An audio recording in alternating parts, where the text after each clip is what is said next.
Hello everyone, how are you doing? My name is Victoria and I'm here to talk more of my testimony of what our Lord Jesus Christ has done in my life.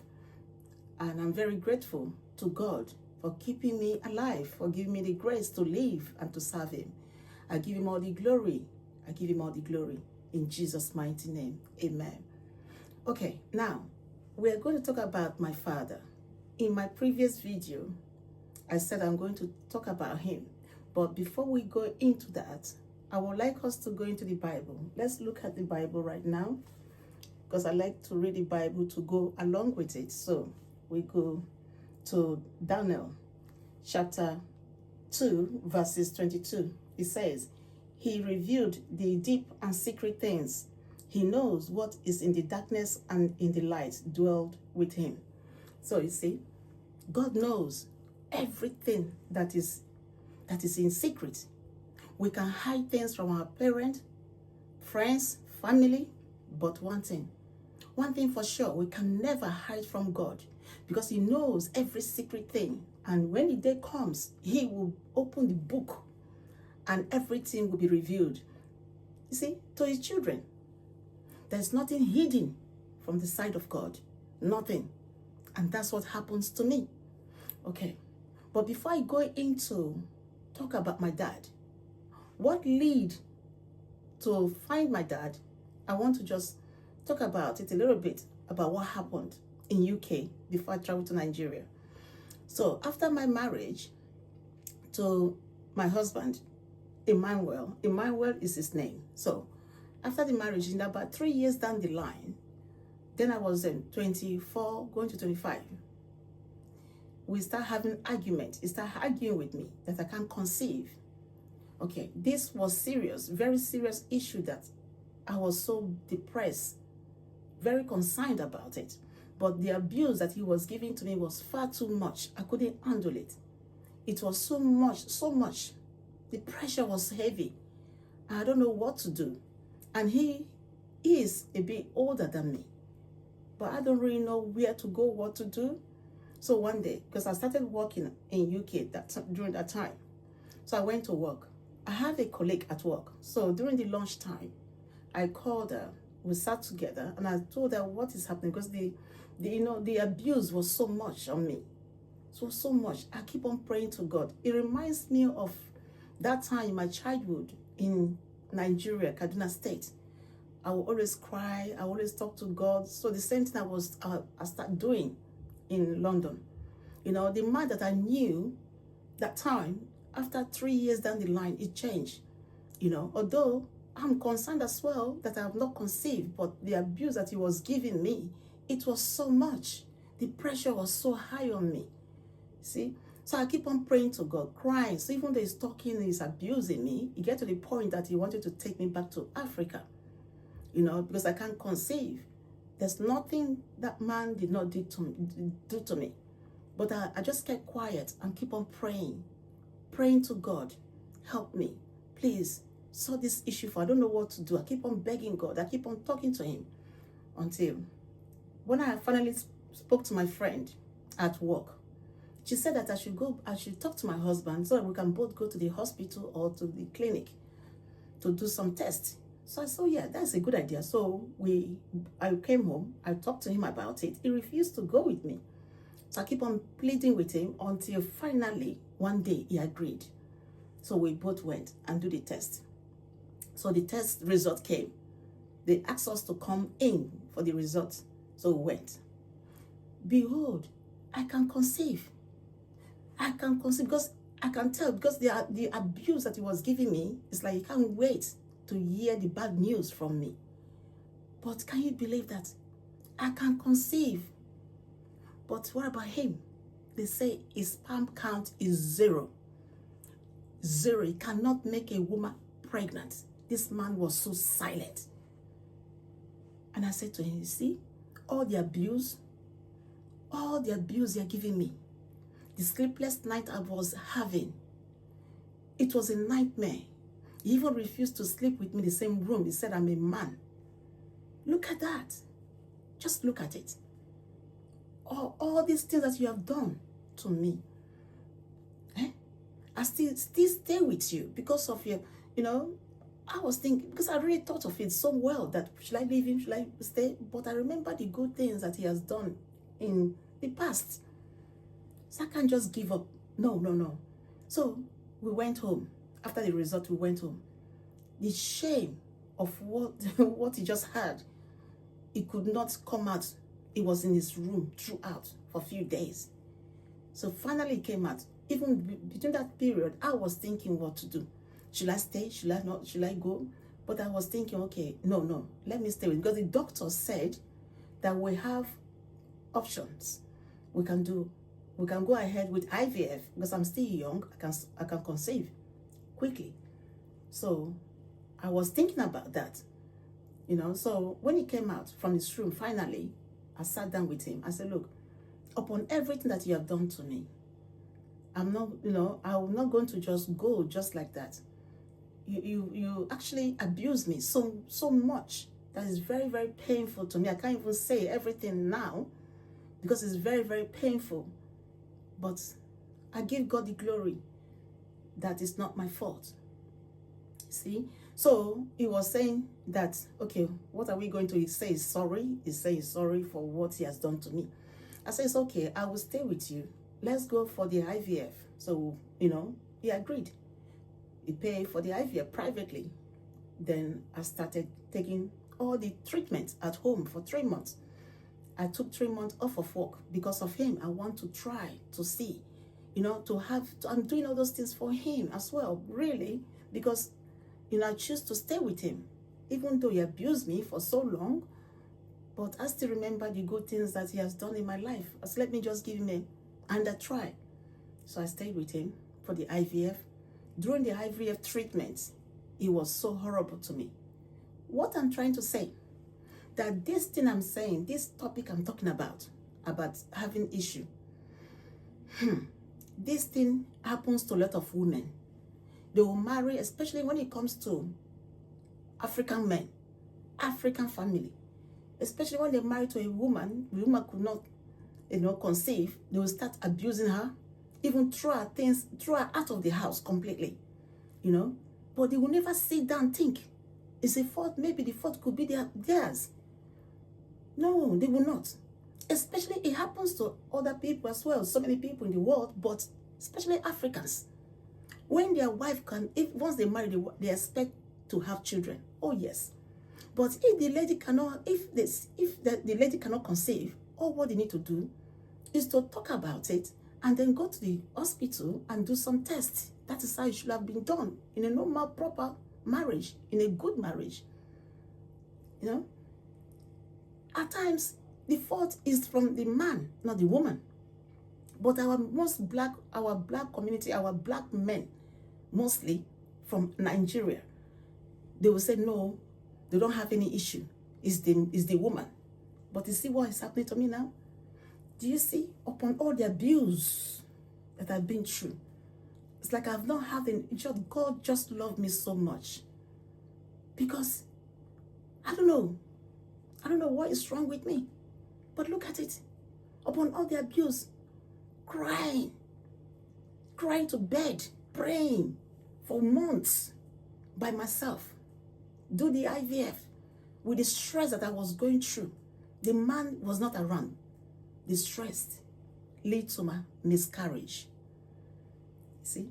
But one thing for sure, this thing I'm talking about, it happens to a lot of women. Please, women out there, if you know you're going through this, you cannot conceive 1 year, 2 years, please go and check it. Two of you should go to the doctor and run some tests to see what is going on. To see what is going on. It could be the man's fault. And then if it's the man's fault, there's a way to resolve it. There's a lot of treatment out there. No, you know, why would the man throw away the woman because she cannot conceive? Did you check yourself? So please, women, even men out there, check yourself to see what is wrong before you take any action. Because this man I'm married to, I could not believe, because he looked very healthy. I could not believe that the fault is from him after all that abuse. But I give God the glory. He has not still, up to today, he has not got any child, but I got mine. God has given my own. I have the fruit of my labor. I thank God. I give God the glory. You see, what I'm trying to say is that, every hidden thing coming from God, God knows. God knows what our secret, what all our secrets. Yes, when the time comes, he reveals it. So now what happened was that after I miscarried, I was carrying twins after the treatment. The IVF treatment was carrying twins. But the way he was treating me, it was even worse than before. So the stress I was going through led to my miscarriage. After the miscarriage, I was so down. I was so depressed. As if I stay with this man, something else will happen. So I went and found a solicitor and filed for divorce. Between 6 weeks, the divorce came through. I could not believe it, so fast. It's like all the wrong things just coming. It's like someone somewhere, doing something. I was feeling that way, but I don't know where to go, what to do. It was strange how everything just going, all the wrong things coming to pass. God save your children. So what happened was that after the divorce, we sold the house. We pay off the mortgage. He got his own part of the money. I got my part of the money. I bought myself a 3-bedroom. And I rented the 3 rooms. I said, I got the sitting room for myself. I go to work all the time. I'm not always home. So after some time, I would say, okay, it's about time for me to actually go to Nigeria, look for my family, see how they are. So there's been a while I traveled to Nigeria. So why did I call a friend of mine who I spoke to? I told her to meet me at the airport, Lagos airport, so that we can both go to Port Harcourt together. So she did. Getting to Port Harcourt, we went to the village. Getting to the village, I find my family. They're all scattered. Their living condition was so bad. It was so bad. My God, I'm the elder. In short, we're all six in numbers. I'm the elder. Then I've got 4 brothers and 1 more sister. But I am different father from all of them. So I couldn't believe it. The living condition was so bad. Even my friend was saying, my God, she can't believe it. So she even asked me to help. I said, yes, of course I will. When I get back to London, if you can get them a 3-bedroom apartment and, let them move from there, from the village down to Port Harcourt, so it will be easier for me to be communicating with them as well. So that's what I did. I went to London, back to London. I sent her enough money to get them a 3-bedroom place and furnish everything. They're very comfortable. Then get my brother a business to do. And then the rest, I set them up, whatever they want to do. So everything was just okay. Then after 3 months, I feel like I want to go to Nigeria. I said, oh no, I can't stay in London again. I don't want to stay in London. I'm tired. So my friends were like, what is going on with Vicky? They keep on saying. So what I did was that before I turned around, as I put my house in the market, I never decided to go to Nigeria to live. Not knowing that somebody in the family, the devil is using that person to destroy me because of jealousy. But God, you see, God is a wonderful God, powerful God. He opened everyone's secret when the right time. Everything that I've been through, even my husband's behavior, it was not my fault. It was someone in the family was doing that to me, going to evil places without my knowing. That's what I was feeling somehow. I said, no, something is not right. Something is not right. In short, all the wrong things just coming fast. No. So, going to Africa, that's when I find out the truth. The page of the secret was open to me through a woman of God. So what happened? I decided to go back to Nigeria. I took all my stuff, sell off my house, pay off the mortgage, take all the money, close to 100,000 pounds. Pay off the mortgage, took the 100,000 pounds to Nigeria. Could you believe that? Even getting to Nigeria, less than 6 months, I don't know what I did with that money. All that money, gone. But to the glory of God, I am alive. What is money? They used my money anyhow. They used all my money anyhow, but God did not permit them to kill me. Oh yes. Today, I am alive, a living testimony. Anyway, so what happened? I got myself a house, a business, and then I've noticed that my family were fighting me. They're all fighting me for no reason. My mom, my younger, all of them just keep on fighting. And I said to myself, what is going on? I'm the one that who brought them from the village to Port Harcourt, set them up. You mean, is that how they'll be treating me? I said, this is so sad. There's no peace in my home anymore. I said, no, something is wrong. I said, God, what is it? Something is wrong. What should I do? Where will I go? Please help me. I keep on begging God. And then that one again, it's like all my life, I'm going through one thing or the other. So God was just revealing one by one things to me, leading to that step. So what happened? After I got the shop, all this problem was going on in my home. I sat down one day in my business. I couldn't even go home. Even at times, I even lodged in the hotel. I have to stay in the hotel. I leave my home because I was so scared to go back to my house. And I'm wondering, what is going on? How can I finish my business and then go straight to the hotel because I'm avoiding trouble? I don't want them to do anything that maybe they can do anything to damage my image or to destroy me anyhow. I don't know. Something was going on and a terrible thing was going on. So one day, God is faithful. God is mighty. There's a lady. Her name is Beatrice. She came into the shop and she just walked in. She said, oh, I am hungry. She said she's hungry. She's hungry. She just like smiling and said she's very, very hungry. And I said, if you're hungry, you must eat. Then she was about to bring up money. I said, no. You are hungry. Please, let my staff go and get you food to eat. So I told one of my staff to go and ask her what she liked to eat. Then they went to get it for her. After I finished eating, she was just thankful. Said she never seen any lady like me. I said, no, but if you're hungry, you must eat. Because I remember what I went through in Kaduna State in my young youth. So after she finished eating, me and her started talking. She said she just came back from Germany for holiday. I said, really? So me and her started talking. She started coming to my shop. She invited me to her house. We become friends. Then I couldn't help it because I keep on staying in the hotel. Most time I don't go home because I'm scared what will happen to me. Because the way they were attacking me is just so much. So I said, what will I do? I said, I have to tell this lady. So I told her, I said, look, I don't have peace in my home. I told her this is what is going on. She said, no. She feels so pity on me. She said, no, she needs to call someone, a woman of God, let her pray for me. I said, really? So she called her. So I talked to her. She said, first thing she asked me, what's your name? I told her my name. She said, your father is alive. I said, which father?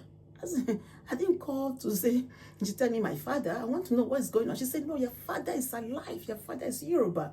I said, what? No, my father is dead. My mom told me when I was younger that my father is dead. So I believe her that he's dead. So the case is closed long time ago.